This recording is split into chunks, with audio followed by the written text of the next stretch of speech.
ములుగు జిల్లా మల్లంపల్లి ఎస్ఆర్ఎస్పీ కాల్వపై మరో బ్రిడ్జి నిర్మాణ పనులు చేపడుతుండగా పాత బ్రిడ్జి నిర్మాణ పనుల్లో అవకతవకలు జరగడంతో తాత్కాలికంగా బ్రిడ్జి పక్కన ఎస్ఆర్ఎస్పీ కాల్వ పక్కన తాత్కాలిక రోడ్డు నిర్మాణ పనులు చేపట్టారు.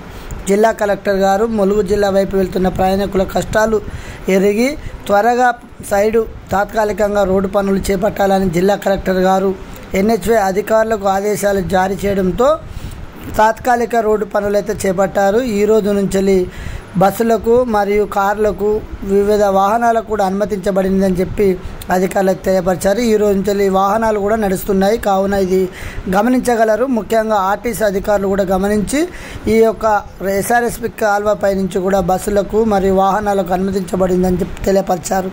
ఏదేమైనప్పటికీ ములుగు జిల్లా కలెక్టర్ గారు స్పందించి అధికారులతో తక్షణమే తాత్కాలికంగా రోడ్డుతో కాకుండా మరో దిక్కు బ్రిడ్జి నిర్మాణ పనులు కూడా ఒక నెల రోజుల్లోపు పూర్తి చేస్తామని జిల్లా కలెక్టర్ గారు తెలియపరిచారు.